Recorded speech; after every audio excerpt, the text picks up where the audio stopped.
అందరికీ జై భీములు. ఈరోజు ఆదిలాబాదు జిల్లా ఉమ్మడి జిల్లాలో మాలల కార్యాచరణ భవిష్యత్ కార్యాచరణ మీద ఒక సమీక్ష సమావేశానికి ముఖ్య అతిథులుగా వచ్చేసినటువంటి మన పెద్దల గౌరవనీయులు శ్రీ డాక్టర్ గడ్డం వివేక్ వెంకటస్వామి గారు, అదేవిధంగా మన చెన్నై గారు జాతీయ మాలమన్నుడు అధ్యక్షులు బాలరాజు గారు, ఇక్కడ ఉన్న భాస్కర్ గారు, నారాయణ గారు, లక్ష్మీనారాయణ గారు, అదేవిధంగా ఇక్కడ ఉన్నటువంటి అందరి నాయకులకి ఇక్కడ వచ్చిన మీ అందరికి కూడా సుస్వాగతం తెలియజేస్తున్నాము.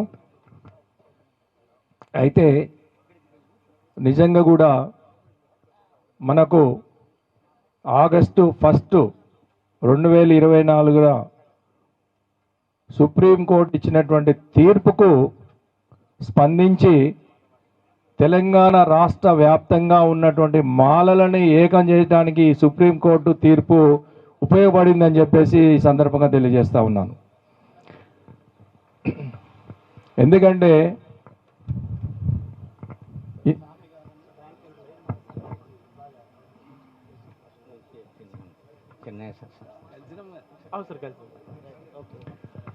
అయితే ముఖ్యంగా మనము ఈ సుప్రీంకోర్టు తీర్పుకు నిరసనగా ఇందాక పెద్దలు చెప్పినట్టుగా అన్ని సంఘాలను ఏకం చేసినటువంటి ఘనత మన డాక్టర్ వివేక్ వెంకటస్వామి గారికి దక్కుతుందని చెప్పేసి ఈ సందర్భంగా తెలియజేస్తా ఉన్నాను. అయితే ఆ రోజు నుంచి 2 ఆగస్టు నుండి ప్రతి జిల్లాలో నిరసన కార్యక్రమాలు, అదేవిధంగా కలెక్టర్కు మెమోరాండాలు ఇవ్వడము, రాస్తాలు రోకోలు చేయడము, భారత్ బంద్కు పిలిపివ్వడము, ఇలాంటి అన్ని కార్యక్రమాల్లో ప్రతి జిల్లా నుంచి ఒక బ్రహ్మాండమైనటువంటి స్పందన రావడం మీ అందరికీ మరి అభినందనలు తెలియజేస్తా ఉన్నాను. అదే సందర్భంలో మరి మాలలు డిసెంబర్ 1న నిర్వహించేటువంటి మాలల సింహగర్జనకు మన గౌరవనీయులు వివేక్ గారు ముఖ్యమంత్రి గారిని ఆహ్వానించడం జరిగింది. అయితే ఆ ఆహ్వానానికి మరి వారు మీరు నిర్వహించండి మీటింగు మంచిదని చెప్పేసి అనడం జరిగింది. ఆ తర్వాత జరిగినటువంటి మరి ఒక బిజినెస్ మీటింగ్లో, ఎంఆర్బిఎస్ బిజినెస్ మీటింగ్లో మరి ముఖ్యమంత్రి గారు అక్కడ హాజరై ఒకే వర్గానికి మరి అనుకూలంగా మాట్లాడేటువంటిది చాలా విచారకరమైనటువంటి విషయం భావించి మరి అప్పటికప్పుడు మరి దీని మీద మనం ఒక నిర్ణయం తీసుకోవాలనేటువంటిది తీర్మానించడం అయినది. దానికి అనుగుణంగానే మనము 19వ తారీఖు అసెంబ్లీ ముట్టడి అని చెప్పేసి ఒక కార్యక్రమాన్ని తీసుకోవడం జరిగింది. మనకు ఏదైతే 1వ తారీఖు డిసెంబరున జరిగినటువంటి మాలల సింహగర్జన ఏ విధంగా అయితే మరి జయప్రదమైందో, హైదరాబాదుని దిగ్బంధం చేసిందో, అదే స్థాయిలో మరి అసెంబ్లీ ముట్టడి కూడా రాష్ట్ర వ్యాప్తంగా మరి మాలలందరూ కూడా కదిలి రావడం జరిగింది. ఈ యొక్క అసెంబ్లీ ముట్టడి అనేటువంటిది ఏదైతే పిలిపించామో ఈ ప్రభుత్వానికి ఒక హెచ్చరికలాగా ఇవ్వడం జరిగింది. దానికోసము ప్రతి గ్రామంలో ఉన్నటువంటి మాలలు అసెంబ్లీ ముట్టడికి కదిలి రావడంతో మరి ఎక్కడ మాలల్ని అక్కడ అరెస్ట్ చేయడం జరిగింది. సో మాలల యొక్క శక్తి మరి అందరికీ అర్థమైందని చెప్పేసి ఈ సందర్భంగా తెలియజేస్తున్నాను. ఏ కులము కానీ, ఏ పార్టీ కానీ, ఏ ఉద్యమంలో కానీ జరగనన్ని అరెస్టులు మొన్న అసెంబ్లీ ముట్టడిలో మాలల అరెస్ట్ జరిగిందని చెప్పేసి తెలియజేస్తా ఉన్నాను. సుమారు దాదాపు ఒక 15 నుంచి 20 వేల మందిని అరెస్ట్ చేయడం జరిగింది. ఇప్పుడే పెద్దలు చెప్పారు, రమేష్ గారు ఏదైతే పిలిపించినారో ప్రతి గ్రామంలో కూడా ఉన్నటువంటి మాలల్ని అరెస్ట్ చేయడం, గృహ నిర్బంధం చేయడం జరిగింది. అంటే మాలలు తలుసుకుంటే ఏదైనా చెయ్యగలరు అనేటువంటిది ఒక మరి హెచ్చరిక ఈ యొక్క పార్టీలకి, ఈ ప్రభుత్వాలకు వెళ్ళిందని చెప్పేసి ఈ సందర్భంగా తెలియజేస్తున్నాం. ఎందుకంటే మాలలు ఇన్ని రోజులు మౌనంగా ఉన్నారు. మౌనం వీడిందంటే ఏదైనా చేయడానికి సిద్ధంగా ఉందని చెప్పేసి మరి మనం అందరం కూడా ఆ యొక్క మాలల సింహగర్జన ద్వారా, అదేవిధంగా ఈ యొక్క అసెంబ్లీ ముట్టడి ద్వారా తెలియజేయడం జరిగింది. మొట్టమొదటి నుంచి మనకేంటంటే మాల లీడర్లకు ఒక శూన్యం ఉండే, గ్యాప్ ఉండే. ఆ గ్యాప్ని మన డాక్టర్ గడ్డం వివేక్ గారు పూరించిందని చెప్పి ఈ సందర్భంగా తెలియజేస్తున్నాను. వారు ఎప్పుడైతే వచ్చినారో నా జాతి ముఖ్యము, నాకు పార్టీ కన్నా పదవుల కన్నా నా జాతి ముఖ్యం అని చెప్పేసి పదే పదే వారు ఎన్నో సందర్భాల్లో సమావేశాల్లో వెలిబుచ్చింటారు. సో దాన్ని పురస్కరించుకొని వివేక్ సార్ ఎండ మన కేఆర్ నాగరాజ్ గారు వర్ధన్నపేట ఎమ్మెల్యే గారు రావడము, అదేవిధంగా వారితో పాటు మేడి సత్యం గారు రావడం, సొప్పదండి ఎమ్మెల్యే గారు, అదేవిధంగా అచ్చంపేట ఎమ్మెల్యే గారు డాక్టర్ వంశీకృష్ణ గారు రావడము, మరి సత్తుపల్లి ఎమ్మెల్యే గారు రాఘమయ్య గారు, అదేవిధంగా కంటోన్మెంటు ఎమ్మెల్యే గారు, ఇంకా ఇతర ఎమ్మెల్యేలు, మన ఎమ్మెల్యేలు అందరూ కూడా మరి సార్కి సపోర్ట్ చేయడము వల్ల దాన్ని ముందరకు తీసుకోవడం జరిగింది. అదేవిధంగా మన వినోద్ గారు కూడా, గడ్డం వినోద్ గారు కూడా, వారు అనేక సందర్భాల్లో మాలలందరూ ఏకం కావాలి, సంఘాలన్నీ ఒక తాటి మీదకి రావాలని చెప్పేసి వారు కూడా ఈ యొక్క మాలల సింహగర్జనకు కానివ్వండి, అన్ని కార్యక్రమాల్లో వాళ్ళు బాగు పంచుకొని మనందరినీ కూడా వెనకుండి నడిపించినందుకు వారికి ప్రత్యేకమైనటువంటి అభినందనలు తెలియజేస్తా ఉన్నాను. నిజంగా ఈ రోజున మన ఎమ్మెల్యేలు సపోర్టు లేకుండా ఉన్నట్టయితే మాలలంతా ఆగమైపోయేటువంటి పరిస్థితి ఉన్నది. ఎందుకంటే ఏ పార్టీ అయినా, ఏ కులమైనా కూడా మాలల్ని తక్కువ చూడడం జరుగుతూ ఉంది సమాజంలో.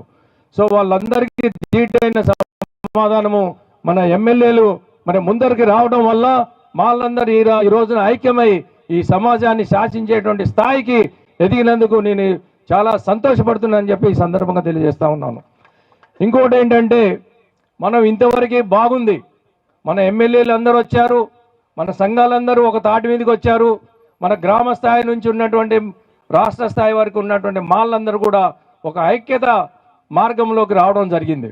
అయితే ఈ ఐక్యతని మనం దీన్ని కొనసాగించాలి. భవిష్యత్ కార్యాచరణని మనం మరి పక్కాగా నిర్దేశించుకోవాలంటే, పక్కాగా అమలు చేసుకోవాలంటే, పక్కా ప్రణాళికలు వేసుకోవాలంటే ఈ యొక్క ఐక్యతని కొనసాగించాల్సిన అవసరం ఉన్నది. దీనికి ఏంటంటే ఒక నిర్మాణం జరగాల. ఒక గ్రామ స్థాయి నుంచి, మండల స్థాయి నుంచి, నియోజకవర్గం స్థాయి వరకు, అదేవిధంగా జిల్లా స్థాయి వరకు, రాష్ట్ర స్థాయి వరకు ఒక నిర్మాణం జరిగినప్పుడు ఏదైతే మనకు ఈ మాలల సింహగర్జన విజయవంతమైందో, ఏదైతే మన అసెంబ్లీ ముట్టడి విజయవంతమైందో, అదేవిధంగా మనం ఏ పిలిపించినా కూడా గ్రామ స్థాయి నుంచి రాష్ట్ర స్థాయి వరకు అందరూ మాలలు పాల్గొనే విధంగా ఉండడానికి అవకాశం ఉందని చెప్పేసి సందర్భంగా తెలియజేస్తున్నాను.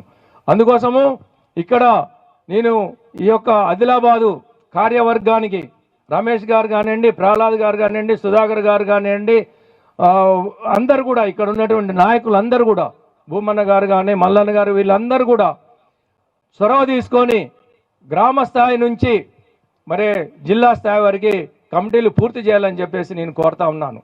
మొన్న మనము ఎంప్లాయీస్ మీటింగ్ పెట్టుకున్నప్పుడు, ఎంప్లాయీస్ సంఘాలు కోఆర్డినేషన్ కమిటీ మీటింగ్ పెట్టుకున్నప్పుడు అందరూ కూడా చాలా అద్భుతంగా పనిచేశారు. ఎక్కడ కూడా తారతమ్యం, భేదం లేకుండా, విభేదాలు లేకుండా సంఘాలు, ఉద్యోగస్తులు, మహిళలు, ఉపాధ్యాయులు, మరి విద్యార్థులు, నిరుద్యోగులు, కార్మికులు, కర్షకులు అందరూ కూడా సయోధ్యతోటి సమిష్టిగా కృషి చేసినందుకే మనకు ఆ రోజున మాలల సింహగర్జన విజయవంతమని చెప్పేసి ఈ సందర్భంగా తెలియజేస్తా ఉన్నాను. కాబట్టి ఇదే రీతిన భవిష్యత్తున కూడా మీరు అందరూ కూడా కలిసి పనిచేయాలని చెప్పేసి నేను కోరుతా ఉన్నాను. అదేవిధంగా మనకు ఈ యొక్క సంక్షేమం కూడా మాల సంక్షేమం మీ అందరం ఈ సంఘాల్లో పనిచేస్తే మాకేమొస్తుందని చాలామంది అంటున్నారు, యువత అంటున్నారు. దానికి ఏంటంటే ప్రభుత్వాల నుంచి అనేకమైనటువంటి పథకాలు ఉన్నాయి. ఆ పథకాలన్నింటిని కూడా మనం ఉపయోగించుకోవాలా. ఎవరో ఒకరు ఉపయోగించుకున్నారని చెప్పడం కాదు, దాంట్లో మనం కూడా భాగస్థులు కావాలని చెప్పి నేను తెలియజేస్తున్నాను. ఎందుకంటే దీనికి ప్రత్యేకంగా ఒక అవగాహన సదస్సులు నిర్వహించి, యువతకి అవగాహన సదస్సులు, మహిళలకు అవగాహన సదస్సులు నిర్వహించి, ఈ యొక్క ప్రభుత్వం నుంచి వచ్చేటువంటి అభివృద్ధి కార్యక్రమాల మీద వాటికి ఏ విధంగా పొందాలనేటువంటి దాని మీద కూడా మీ అందరికీ తెలియజేసి, వాళ్ళని కూడా ఉపాధి కల్పించి వాళ్ళని కార్యోన్ముఖులు చేసేటువంటి బాధ్యత ఇక్కడున్న మన అందరి మీద ఉందని చెప్పేసి ఈ సందర్భంగా తెలియజేస్తున్నాం. అదేవిధంగా మరి ఈ యొక్క జిల్లా స్థాయి కమిటీలు వేసిన తర్వాత ఈ సర్వే ఇందాక రమేష్ గారు అన్నారు, ప్రతి కుటుంబం యొక్క జనాభా లెక్కలు, వారి ఆర్థిక పరిస్థితి, మరి వారి ఉద్యోగమా నిరుద్యోగమా, వారి భూములు ఎన్ని ఉన్నాయి, వాటికి కావాల్సిన వనరులు ఏంటి అనే వివరాలు ఉన్నట్లయితే మన అసెంబ్లీలో మరి మా వాళ్ళు ఇందరు ఉన్నారు, వీళ్ళకి ఏ కార్యక్రమాలు తీసుకునేటువంటి దాని మీద చర్చ జరగడానికి అవకాశం ఉన్నది. కాబట్టి మీరందరూ అది నిర్వహించాలని చెప్పేసి కోరుతా ఉన్నాను. అదేవిధంగా 1 మెన్ కమిషన్ వేశారు. మనందరి పోరాటం వల్ల మంత్రివర్గాన్ని రద్దు చేసి మరి 1 మెన్ కమిషన్ వేయడం జరిగింది. ఆ 1 మెన్ కమిషన్ వేసినప్పుడు దాంట్లో మనం మరి రిప్రజెంటేషన్స్ ఇవ్వాల్సిన అవసరం ఉన్నది. మరి మన వైపు నుంచి ఏదైతే లెక్క చూసినామో మన వైపు నుంచి చాలా తక్కువ మరి రిప్రజెంటేషన్లు వచ్చినట్టుగా మరి రిపోర్ట్ ఉన్నది. కాబట్టి మీరు అందరూ కూడా దయచేసి మన రమేష్ గారికి ఇక్కడ విజ్ఞప్తి చేస్తున్నాను, ఈ జిల్లాలో ఉన్నటువంటి మాల కుటుంబాలందరూ కూడా సంఘాలు కానివ్వండి, ఇండివిజువల్కి కానివ్వండి, ఎంప్లాయీస్ తరఫున కానివ్వండి, మహిళలు కానివ్వండి, అందరూ కూడా మీరందరూ ఆ రిప్రజెంటేషన్స్ని 1 మెన్ కమిషన్ పంపించాలని చెప్పేసి కోరుతా ఉన్నాను. దానికి కావాల్సినటువంటి ఇన్ఫర్మేషన్ అంతా కూడా రమేష్ గారికి ఇవ్వడం జరిగింది. వారు అందరికీ పంపించి 10వ తారీఖుకి లాస్ట్ డేట్ ఉంది కాబట్టి దాన్ని మీరు అందరూ కూడా సద్వినియోగం చేసుకొని మన యొక్క మరి డిమాండ్స్, మన యొక్క సబ్ క్లాసిఫికేషన్కి ఉన్నటువంటి పాయింట్లు ఎందుకు వ్యతిరేకిస్తున్నాము అనేటువంటి విషయాలన్నీ కూడా మేము రాయడం జరిగింది. వాటిని మీరు అందరి ద్వారా అక్కడ 1 మెన్ కమిషన్కు సబ్మిట్ చేసినట్టయితే ఏదైతే ఉందో మెజారిటీ బై మైనారిటీ అనేటువంటిది ఉంటుంది. కాబట్టి మన సూచనలు, మన రిప్రజెంటేషన్స్, మన యొక్క సలహాలు ఇవ్వాల్సిందిగా కోరుతా ఉన్నాను. అదేవిధంగా